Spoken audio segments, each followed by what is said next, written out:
Hello students, मैं विवेकानंद और आप हैं अपनी क्लासेस आनंद क्लासेस में। ठीक है। इससे पहले स्टूडेंट हम लोगों ने सब्ट्रैक्शन पढ़ लिया और आज का टॉपिक जो है इंटीजर्स के मल्टीप्लिकेशन में हम लोग हैं। ठीक है। तो आज हम लोग देखेंगे इंटीजर्स के मल्टीप्लिकेशन और डिवीज़न पार्ट को। ठीक है। तो चलिए, तो मैं एग्जाम्पल के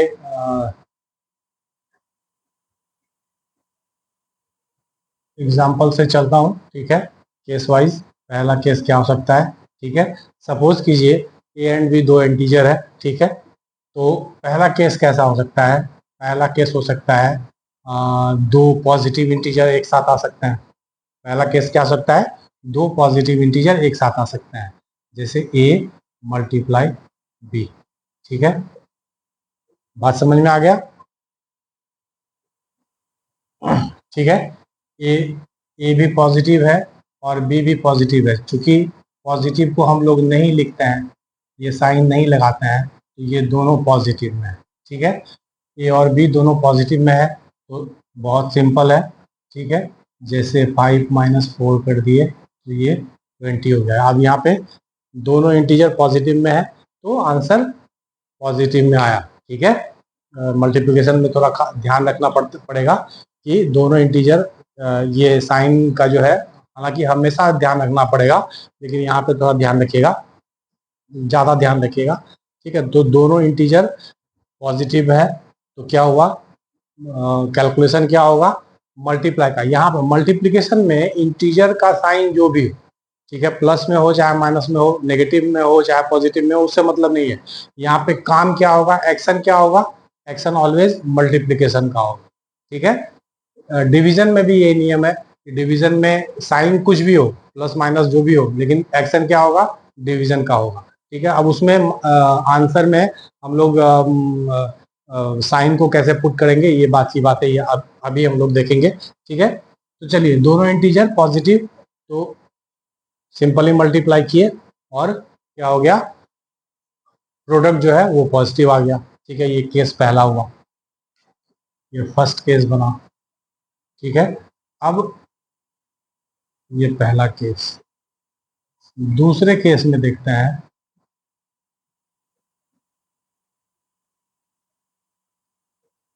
क्वेश्चन, या तो एक इंटीजर नेगेटिव रहेगा, दूसरा इंटीजर पॉजिटिव रहेगा, या पहला इंटीजर पॉजिटिव रहेगा और दूसरा इंटीजर नेगेटिव रहेगा। बात समझ में आ गई। ठीक है। पहला केस क्या बना, दोनों इंटीजर पॉजिटिव में है। ठीक है। दूसरा केस क्या हो सकता है कि पहला इंटीजर नेगेटिव में है, दूसरा पॉजिटिव में है, या पहला पॉजिटिव में है, दूसरा नेगेटिव में है। ठीक है। अब चलिए, दूसरे केस पे हम लोग थोड़ा सा काम करते हैं। इंटीजर हम लोगों ने 5 और 4 को ही मान लिया है। चलिए, अब इसको सॉल्व करते हैं। इसको एक एग्जाम्पल के थ्रू देखते हैं कि इसमें क्या कर सकते हैं हम लोग। जैसे पहला में माइनस है, मतलब पहला इंटीजर नेगेटिव और दूसरा इंटीजर पॉजिटिव, तो ये -4 मल्टीप्लाई, सॉरी -5 ही नहीं, मल्टीप्लाई 4। बात समझ में आ गई। तो पहला जो केस नंबर दूसरे का जो पहला हिसाब बना इस तरह का, पहला इंटीजर नेगेटिव और दूसरा इंटीजर पॉजिटिव। ठीक है। तो मैं यहाँ पे ये बताना चाहूँगा कि मल्टीप्लिकेशन में अगर एक भी इंटीजर नेगेटिव होता है तो आपका आंसर नेगेटिव में आ जाएगा। बात समझ में आ गई। ठीक है। एक भी इंटीजर आपका नेगेटिव में होगा तो आंसर आपका नेगेटिव में आ जाएगा। कैलकुलेशन क्या करना पड़ेगा, calculation but natural of course multiply करना होगा। ठीक है। लेकिन अगर एक भी इंटीजर नेगेटिव में है तो आंसर नेगेटिव में हो जाएगी। ठीक है। जैसे 5 4 जा 20, अब यहाँ पे 5 नेगेटिव में है तो ये नेगेटिव में आएगा। बात समझ में आ गई। बात समझ में आ गई। तो ये पहला बना। दूसरा जो है इसी का देखिए, पहले को हम लोग ले लेते हैं पॉजिटिव में 5 मल्टीप्लाई, दूसरे को ले लेते हैं हम लोग नेगेटिव में। बात समझ में आ गई। इसे मैं इरेज करूं, पहले को मैंने, अब दूसरा, इसका दूसरा बन रहा है, पहला पॉजिटिव दूसरा नेगेटिव। अब यहाँ पे देखिए, यहाँ पे मल्टीप्लाई और माइनस साइन, अगर आप इस ये पैरेंथेसिस अगर खुला भी तो मल्टीप्लाई और माइनस साइन आपस में चेंज नहीं होंगे, ये ध्यान रखिएगा। ठीक है, तो हमें सिंपली इतना समझना है कि -4 से +5 में या -4 से +5 में यहाँ पे हम लोग क्या कर रहे हैं, मल्टीप्लाई कर रहे हैं। ठीक है, तो मैंने अभी क्या बताया था कि मल्टीप्लाई करने में अगर एक भी इंटीजर नेगेटिव है तो प्रोडक्ट आपका नेगेटिव होगा। तो यहाँ पे प्रोडक्ट क्या हो जाएगा, -20। बात समझ में आ गई? ठीक है, मल्टीप्लिकेशन में दोनों अगर पॉजिटिव इंटीजर आए तो आंसर पॉजिटिव में आएगा। ठीक है, मल्टीप्लिकेशन में एक भी इंटीजर अगर नेगेटिव आता है तो आपका सारा का सारा आंसर नेगेटिव आ जाएगा। मान लीजिए अगर मैं इस ऐसा ये मल्टीप्लाई कर रहा हूँ, 4 × 6 × 2 मल्टीप्लाई क्या 5 × -1। ठीक है, अब देखिए ये सारा का सारा स्टेटमेंट यहाँ तक मल्टीप्लाई पॉजिटिव नंबर का है और ये एक बेवकूफ़ जो है यहाँ पे नेगेटिव आ गया। अब ये एक गंदी मछली जो है वो सारे तालाब को गंदा कर देगी। बात समझ में आया? मतलब एक नेगेटिव नंबर जितने भी यहाँ पे मल्टीप्लायर्स हैं, जो आंसर मल्टीप्लिकेशन करके जो प्रोडक्ट आएगा उसको नेगेटिव कर देगा। जैसे 5 दूना 10, 10 60, 240, 5 10 10 6 60, 60 24, 240, 240 मल्टीप्लाई -1 इक्वल टू -240। बात समझ में आ गया? ठीक है, स्टेटमेंट में अगर एक भी नेगेटिव इंटीजर है तो सारा का सारा आंसर जो है वो नेगेटिव हो जाता है। बात समझ में आ गया? यहाँ पे ये भी समझ में आ गया, ये समझ में आ गया। अच्छा, एक चीज़ और भी बता देता हूँ यहाँ पे मैं, अगर मल्टीप्लिकेशन में अगर एक भी ज़ीरो है तो सारे आंसर को वो ज़ीरो कर देगा। जैसे 4 × 5 × 20 × 30 × 0। ठीक है, कितना बड़ा मल्टीप्लिकेशन केस है। ठीक है, तो 3 दूना 600, 6 पंचे 3000 और 3 चौके 12000। ये 12000 यहाँ से यहाँ मल्टीप्लाई करेंगे तो 12000, 3 दूनी 600, 600 पंचे 3000, 3000 चौके 12000, 12000 यहाँ अब क्या बन जाएगा, 12000 × 0 इक्वल टू क्या होगा, 0। मतलब आंसर 0 होगा। कहने का मतलब ये है कि मल्टीप्लिकेशन स्टेटमेंट में अगर एक भी नेगेटिव इंटीजर आ जाएगा तो सारा का सारा प्रोडक्ट जो है वो नेगेटिव में चला जाएगा। और मल्टीप्लिकेशन स्टेटमेंट में अगर एक भी 0 से मल्टीप्लाई है, ठीक है, कहने का मतलब मल्टीप्लायर में अगर एक भी 0 है तो सारा का सारा प्रोडक्ट क्या हो जाएगा, 0 हो जाएगा। बात समझ में आ गई? तो अभी मेरे ख्याल से आप लोगों को क्या कहते हैं, जो ये इंटीजर्स का ये प्रोडक्ट आप लोगों को समझ में आ गया होगा, मल्टीप्लिकेशन समझ में आ गया होगा। ठीक है, कि अगर एक इंटीजर नेगेटिव हो दूसरा पॉजिटिव हो उस स्थिति में क्या बनता है। अच्छा, अब चलिए थर्ड केस में, अब इसे मैं इरेज कर देता हूँ। थर्ड केस में, ठीक है, थर्ड केस में ऐसा हो सकता है कि दोनों इंटीजर नेगेटिव हो सकता है। बात समझ में आ गई? ठीक है, तो केस वाइज आप लोग समझते जा रहे हैं। फर्स्ट केस में मैंने बताया कि मल्टीप्लिकेशन में बताया दोनों इंटीजर पॉजिटिव हो सकता है। दूसरे केस में क्या था कि एक नेगेटिव हो सकता है एक पॉजिटिव हो सकता है। तीसरे केस में क्या हो सकता है, दोनों नेगेटिव हो सकता है। बात समझ में आ गया? दोनों नेगेटिव आ सकता है। ठीक है, तो जब नेगेटिव दोनों नंबर नेगेटिव हो, ठीक है, दोनों इंटीजर नेगेटिव हो तो जो प्रोडक्ट बनेगा वो a इंटू बी बनेगा बिना साइन के। तो ये जो प्रोडक्ट बना ए बी बना विदाउट एनी साइन। तो कहने का मतलब ये है माइनस माइनस क्या हो जाता है, प्लस हो जाता है। बात समझ में आया? अब देखिए मल्टीप्लिकेशन में अगर दोनों इंटीजर क्या कहते हैं, ये मैं इसे घेर रहा हूँ, मल्टीप्लाई कर रहा हूँ, दोनों इंटीजर पॉजिटिव हो तो आंसर किस में आएगा या प्रोडक्ट किस में आएगा, पॉजिटिव में। एक नेगेटिव और दूसरा पॉजिटिव, इस तरह का दो केस हो सकता है। ठीक है, एक पॉजिटिव दूसरा नेगेटिव, यहाँ पे ऑलवेज क्या होगा, माइनस में आएगा प्रोडक्ट। बात समझ में आ गया? ठीक है, अगर दोनों नेगेटिव तो आंसर किस में आएगा, प्लस में। बात समझ में आ गया? यहाँ पे मल्टीप्लाई कर रहे हैं, एक इंटीजर दोनों इंटीजर पॉजिटिव को मल्टीप्लाई करेंगे, आंसर किस में आएगा? पॉजिटिव में आएगा। यहाँ पे देखिए, एक इंटीजर नेगेटिव दूसरा पॉजिटिव, या पहला पॉजिटिव दूसरा नेगेटिव, इस दोनों केस में जो प्रोडक्ट आएगा वो किस में आएगा? माइनस में आएगा। लेकिन यहाँ पे कैलकुलेशन क्या होगा? ऑलवेज ऑलवेज कैलकुलेशन मल्टीप्लिकेशन का ही होगा। मल्टीप्लिकेशन और डिवीजन में ऐसा नहीं कि आप लोग माइनस प्लस करना शुरू कर दीजिएगा, ठीक है?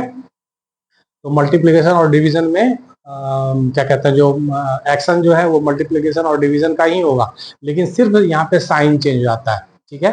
तो एक यहाँ पे नेगेटिव इंटीजर पॉजिटिव इंटीजर को जब मल्टीप्लाई करेंगे तो आंसर नेगेटिव में आएगा। जब दो नेगेटिव, अब तीसरा केस क्या बनेगा? जब दो नेगेटिव इंटीजर एक साथ मल्टीप्लाई हो सकता है, ठीक है? जब दो नेगेटिव इंटीजर एक साथ मल्टीप्लाई होगा तो साइन चेंज होकर के प्लस बन जाएगा। प्लस साइन को हम लोग लिखते नहीं है, इसीलिए हम लोग लिखेंगे नहीं, और दोनों को मल्टीप्लाई करके प्रोडक्ट लिख देंगे। जैसे यहाँ देखिए, इसको मैं एग्जांपल के थ्रू समझाता हूँ।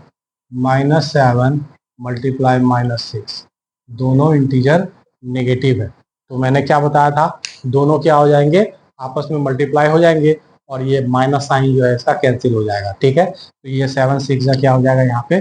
42 सिंपल। ये किस में आ गया? ये पॉजिटिव में आ गया। बात समझ में आ गई? बात समझ में आ गई? तो मल्टीप्लिकेशन में इस तरह से 3 केसेस आ सकते हैं आप लोगों में, ठीक है? डिवीजन में भी इसी तरह के केस आएंगे, ठीक है? यहाँ तक आप लोग समझ गए, ठीक है? कि अगर मल्टीप्लाई दो पॉजिटिव नंबर से है तो आंसर किस में आएगा? पॉजिटिव में आएगा। अगर एक नंबर नेगेटिव है दूसरा पॉजिटिव है तो आंसर किस में आएगा? नेगेटिव में आएगा। और अगर दोनों नंबर नेगेटिव है तो आंसर किस में आएगा, या प्रोडक्ट किस में निकलेगा? वो पॉजिटिव में निकलेगा। देखिए, ये ध्यान रखिएगा, साइन चेंज से भी क्वेश्चन एग्जाम में पूछे जाते हैं, ठीक है? यहाँ तक बात समझ में आ गया? ये मल्टीप्लिकेशन पार्ट हो गया, ठीक है? चलिए अब चलते हैं डिवीजन पार्ट में। इंटीजर्स को हम लोग डिवाइड कैसे कर सकते हैं?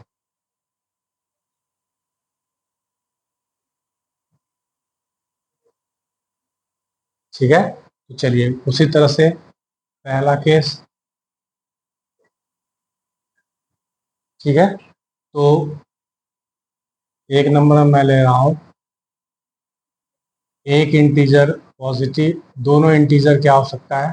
पॉजिटिव हो सकता है। बात समझ में आ गई? दोनों इंटीजर पॉजिटिव हो सकता है, तो आंसर क्या आ जाएगा? A/B पॉजिटिव में। बात समझ में आ गया? क्या हो जाएगा?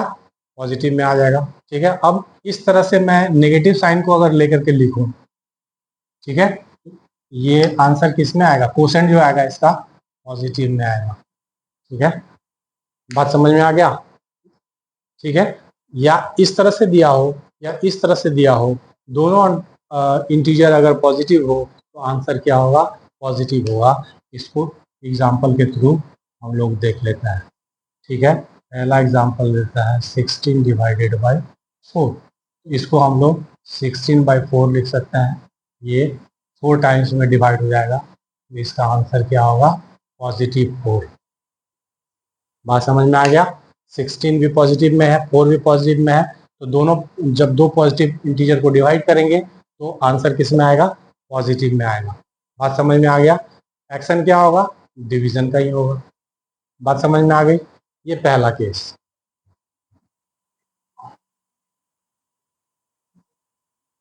चलिए दूसरे केस में हो सकता है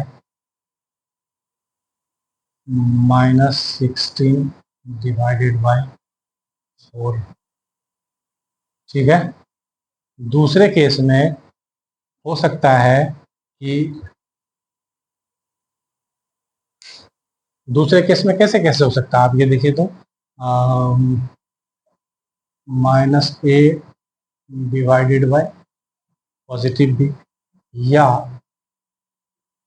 A divided by negative B। ये दो केस बन सकते हैं इसमें। बात समझ में आई?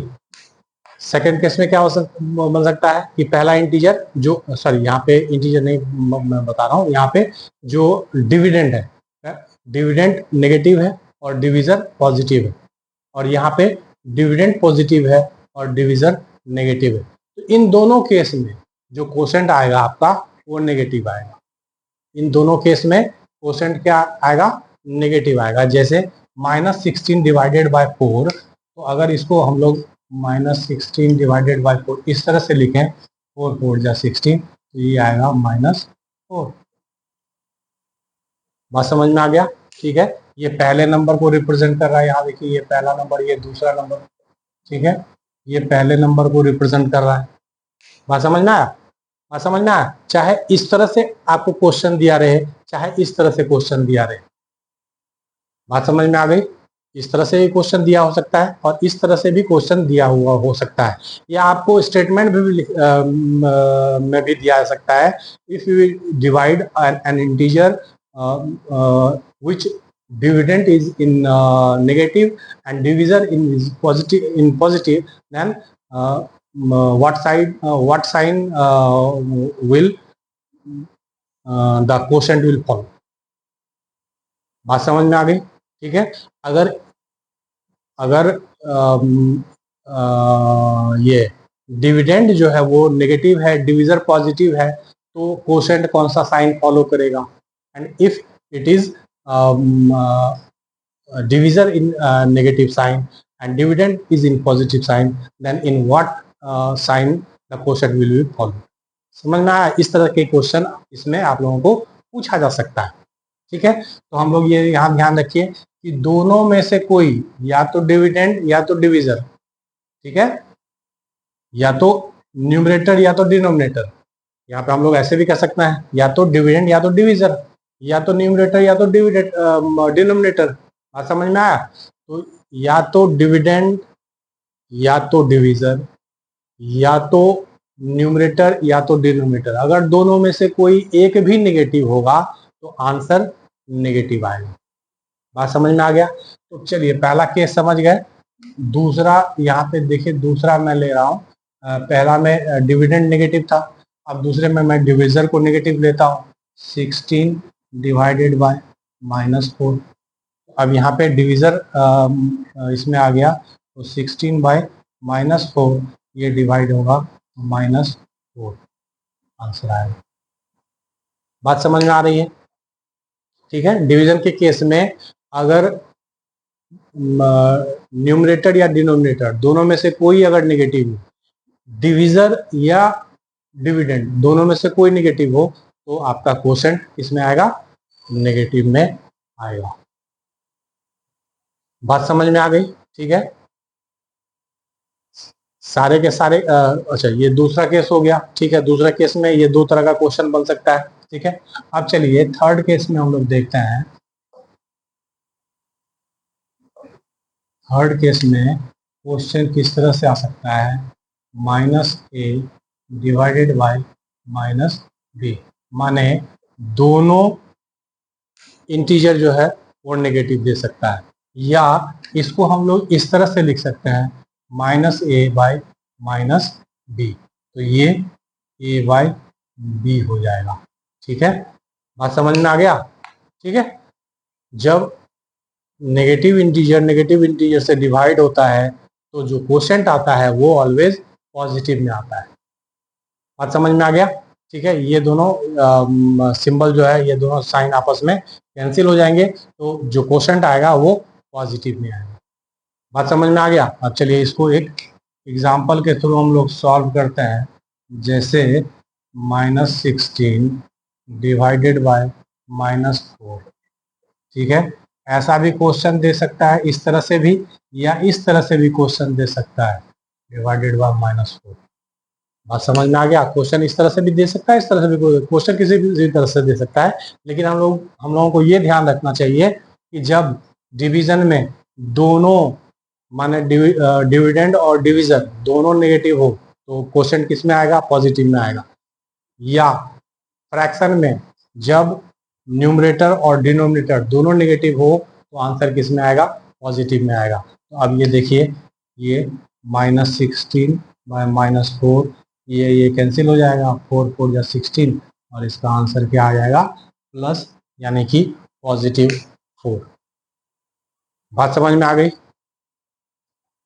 डिवीजन समझ में आ गया, ठीक है। मल्टीप्लिकेशन समझ में आ गया। सब्ट्रैक्शन और एडिशन तो मैंने पहले ही बता दिया था। अब इंटीजर में रहा कि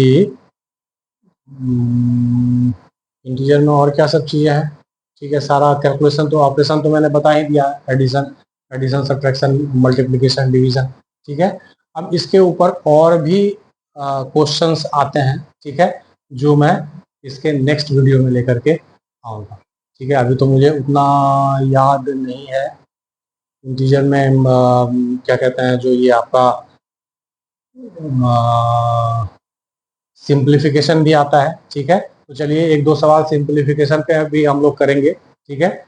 तो वो भी समझ में आएगा कि क्या कहते हैं, जो लंबे लंबे सवालों में हम लोग साइन कैसे चेंज करते हैं, ठीक है। तो इस वीडियो के लिए तत्काल इतना ही। लाइक, शेयर और सब्सक्राइब कीजिए, शेयर जम के कीजिए। Thank you, bye bye.